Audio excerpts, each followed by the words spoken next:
Hello' students, আজি লৈছোঁ class 10ৰ social ছায়েন্সৰ প্ৰথমটো খণ্ড ইতিহাসৰ ফাৰ্ষ্ট চেপ্টাৰৰ কুৱেশ্যন আনচাৰ। গতিকে তোমালোকে চাই যোৱা।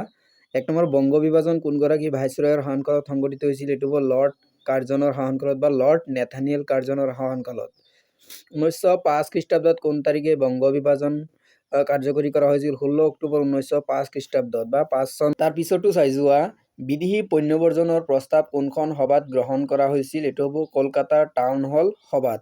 তাৰপিছতো 4 নম্বৰ, যে স্বদেশী আন্দোলনৰ সময়ছোৱাত যুগান্তৰ নামৰ সংবাদ পত্ৰখন কোনে সম্পাদনা কৰিছিল? এইটো হ'ব যুগান্তৰ পত্ৰিকাৰ সম্পাদক। সংবাদ পত্ৰখনৰ সম্পাদক আছিল বা সম্পাদনা কৰা ব্যক্তিগৰাকীৰ নাম আছিল ভূপেন্দ্ৰনাথ দত্ত। ইয়াত স্পেলিং ভুল হৈছে, বাৰীন্দ্ৰ কুমাৰ ঘোষ বুলি আহিছে, এইটো ভুল। ভূপেন্দ্ৰনাথ দত্তহে হ'ব, কাৰেক্ট হ'ব। এইটো ভুল আহিছে, তোমালোকে গতিকে এইটো নিলিখিবা। তাৰপিছত আছে যে বংগত জাতীয় শিক্ষা পৰিষদ নামৰ অনুষ্ঠানটি কেতিয়া গঠন কৰা হৈছিল? এইটো হ'ব 1906 চনত গঠন কৰা হৈছিল। 6 নম্বৰ আছে বেংগল কেমিকেলছ নামৰ উদ্যোগ প্ৰতিষ্ঠানৰ প্ৰধান উদ্দেশ্য কি আছিল? স্বদেশী সামগ্ৰী উৎপাদন কৰা। তাৰপিছতো চাই যোৱা, যে কাৰ পৌৰাণিক অনুষ্ঠিত জাতীয় কংগ্ৰেছ অধিৱেশনত ভাৰতীয়ৰ বাবে স্বৰাজ বিচাৰি প্ৰথম প্ৰস্তাৱ গ্ৰহণ কৰিছিল? দাদাভাই নৰোজীৰ পৌৰাণিত্বত।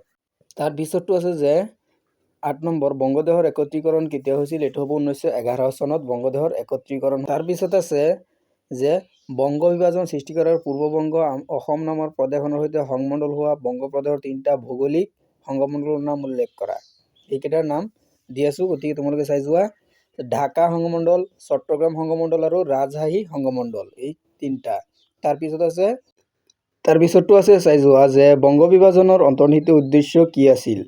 চমুকৈ বুজাই লিখা। উত্তৰ, বংগ বিভাজনৰ অন্তৰ্নিহিত উদ্দেশ্য আছিল ভাৰতীয় জাতীয়তাবাদী আন্দোলনক দুৰ্বল কৰি তোলা আৰু হিন্দু মুছলমানৰ মাজত বিভেদ সৃষ্টি কৰা বা একতাৰ নাইকিয়া কৰি দিয়া। লগতে তোমালোকে এইটো লিখিব পাৰা যে ইংৰাজ শাসকে ভাগ কৰি শাসন কৰা নীতি অনুসৰণ কৰি ভাৰতীয়ৰ ঐক্যবদ্ধ নষ্ট কৰিব বিচাৰিছিল, আৰু এয়া আছিল বংগ বিভাজনৰ অন্তৰ্নিহিত। তাৰপিছত আছে যে বংগ বিভাজন বিৰোধী আন্দোলনে স্বদেশী আন্দোলন নামে কিয় পাইছিল? বুজাই লিখা। বংগ বিভাজন বিৰোধী আন্দোলনত দেশীয় সামগ্ৰী ব্যৱহাৰ আৰু বিদেশী সামগ্ৰী বৰ্জনৰ ওপৰত গুৰুত্ব দিয়া হৈছিল। মানুহে স্বদেশত উৎপাদিত বস্তু ব্যৱহাৰ কৰিবলৈ আৰম্ভ কৰিছিল, সেইবাবে আন্দোলনক স্বদেশী আন্দোলন বুলি কোৱা হৈছিল। তাৰপিছতো কি আছে? তাৰপিছতো চাইছো 4 নম্বৰটো।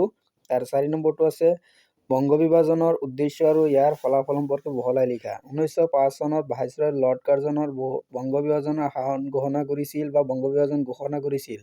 16 অক্টোবৰ তাৰিখ 1905 চনত এই তাৰিখটোত বিভাজন কাৰ্যকৰী হয়, আৰু ইংৰাজ চৰকাৰে ইয়াক প্ৰশাসনিক সুবিধাৰ বাবে কৰা বিভাজন বুলি কোৱা হৈছিল।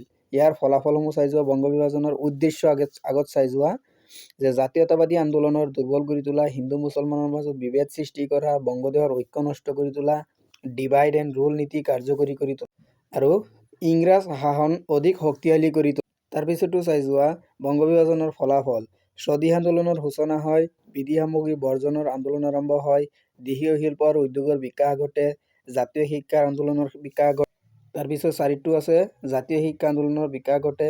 5 নম্বৰ, ভাৰতীয়সকলৰ মাজত জাতীয় চেতনতা বৃদ্ধি। তাৰপিছতো আছে উপসংহাৰ, যে বংগ বিভাজনৰ ব্ৰিটিছ চৰকাৰৰ বিবাদমূলক নীতিৰ ফলত হৈছিল। বিভেদমূলক নীতিৰ ফল আছিল, কিন্তু ইয়াৰ ফলত ভাৰতীয়সকলৰ জাতীয়তাবাদৰ অধিক শক্তিশালী হৈ উঠে আৰু স্বাধীনতা আন্দোলনৰ নতুন গতি লাভ কৰে। তাৰপিছতো চাই যোৱা, স্বদেশী আন্দোলনত জাতীয় শিক্ষালৈ আগবঢ়োৱা ব্যৱস্থাৰ বিষয়ে আলোচনা কৰা। স্বদেশী আন্দোলনৰ সময়ত ভাৰতীয়সকলে উপলব্ধি কৰিছিল যে ইংৰাজী শিক্ষা ব্যৱস্থাই ভাৰতীয় জাতীয়তা চেতনাৰ বিকাশত সহায় কৰা নাছিল। সেয়েহে দেশীয় আদৰ্শ আৰু জাতীয় শিক্ষা ভাৱধাৰাৰ ওপৰত ভিত্তি কৰিহে গঢ়ি উঠা নাছিল। সেয়ে দেশীয় আদৰ্শ আৰু জাতীয় ভাৱধাৰাৰ ওপৰত ভিত্তি কৰি নতুন শিক্ষা ব্যৱস্থা গঢ়ি তোলাৰ প্ৰচেষ্টা আৰম্ভ কৰিছিল। সেইকাৰণে স্বদেশী আন্দোলনৰ সময়ত জাতীয় শিক্ষাৰ এই বৰঙণি আগবঢ়াইছিল। তাৰপিছতো আছে যে জাতীয় শিক্ষালৈ আগবঢ়োৱা ব্যৱস্থাসমূহ হ'ল, যে 1906 চনত বংগদেশত জাতীয় শিক্ষা পৰিষদ গঠন কৰা হৈছিল। 2 নম্বৰ, দেশীয় আদৰ্শৰ ওপৰত ভিত্তি কৰি বহু জাতীয় বিদ্যালয় আৰু মহাবিদ্যালয় স্থাপন কৰা হৈছিল। 3 নম্বৰ, শিক্ষাৰ মাধ্যম হিচাপে মাতৃভাষা ব্যৱহাৰৰ ওপৰত গুৰুত্ব। তাৰপিছতো আছে যে বিজ্ঞান, কাৰিকৰী আৰু ব্যৱহাৰিক শিক্ষাৰ ওপৰত বিশেষ গুৰুত্ব আৰোপ কৰিছিল। বিদেশী নিয়ন্ত্ৰণমুক্ত শিক্ষা ব্যৱস্থা গঢ়ি তোলাৰ চেষ্টা কৰিছিল। ছাত্ৰ যুৱকসকলৰ মাজত দেশপ্ৰেম আৰু জাতীয়তাবাদৰ চেতনাৰ ভাৱৰ ওপৰত গুৰুত্ব দিয়া। তাৰপিছত আছে উপসংহাৰটো তোমালোকে নিজে নিজে পঢ়ি ল'বা, গতিকে মই দেখুৱাই দিছোঁ, তোমালোকে পঢ়ি ল'বা। তাৰপিছত আছে যে স্বদেশী আন্দোলনৰ সময়ছোৱাত বংগদেশৰ জাতীয় শিল্পৰ বিকাশ কিদৰে হৈছিল? স্বদেশী আন্দোলনৰ মূল লক্ষ্য আছিল বিদেশী সামগ্ৰী বৰ্জন কৰি দেশীয় সামগ্ৰীৰ ব্যৱহাৰৰ ওপৰত বৃদ্ধি কৰাৰ গুৰুত্ব দিয়া। ফলস্বৰূপে দেশীয় শিল্প উদ্যোগৰ বিকাশ আৰম্ভ। তাৰপিছতো আছে জাতীয় শিল্পৰ বিকাশ যেনে কি ওপৰত গুৰুত্ব দিছিল, দেশীয় শিল্প স্থাপনৰ বাবে উদ্যোগ গঢ়ি উঠিছিল, বেংগল কেমিকেলছ আদি উদ্যোগ প্ৰতিষ্ঠান স্থাপন কৰা হৈছিল। তাৰপিছতটোত আছে যে স্বাধীন আন্দোলনৰ মূল লক্ষ্য আছিল বিধি সামগ্ৰী বৰ্জন কৰি ইয়াৰ ওপৰত গুৰুত্ব দিয়া। এইটো আগৰটোত আলোচনা কৰিছোঁ, গতিকে ইয়াত আৰু কেইটামান পইণ্ট আছে যে 3 নম্বৰ তাঁতশাল, চাবোন, দেশ সলাই, কাপোৰ আদি দেশীয় সামগ্ৰী উৎপাদন বৃদ্ধি পাইছিল। 4 নম্বৰ মানুহে বিদেশী বস্তু বৰ্জন কৰি স্বদেশী বস্তু ব্যৱহাৰ কৰিবলৈ আৰম্ভ কৰিছিল। 5 নম্বৰ দেশীয় ব্যৱসায়ী আৰু উদ্যোগপতিসকলৰ আৰ্থিক সহায় আগবঢ়াইছিল। তাৰপিছত কুৱেশ্যনটো চাই যোৱা, স্বদেশী আন্দোলনৰ দমন কৰাৰ উদ্দেশ্যে ব্ৰিটিছ চৰকাৰে কি আন্দোলন বিৰোধী কাৰ্যসূচী গ্ৰহণ কৰিছিল, সেইকেইটা তলত দিয়া হ'ল।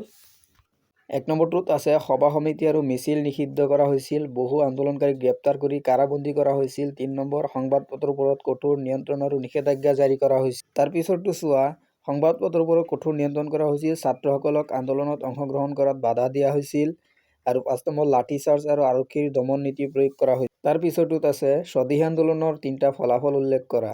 স্বদেশী আন্দোলনৰ 3টা ফলাফল, 1 নম্বৰটোত আছে ভাৰতীয়সকলৰ মাজত জাতীয়তাবাদী চেতনা বৃদ্ধি পাইছিল। 2 নম্বৰ দেশীয় শিল্প আৰু শিক্ষা ব্যৱস্থাৰ বিকাশ ঘটিছিল, আৰু 1911 চনত বংগ বিভাজন ৰদ কৰা হৈছিল। গতিকে এইখিনি আছিল আজিৰ ভিডিঅ'ৰ মূল বিষয়বস্তু। যিসকলে এইটো চেনেলত নতুনকৈ আহিছে চেনেলটো ছাবস্ক্ৰাইব কৰি দিবা, ভিডিঅ'বিলাক লাইক কৰিবা, কমেণ্ট কৰিবা।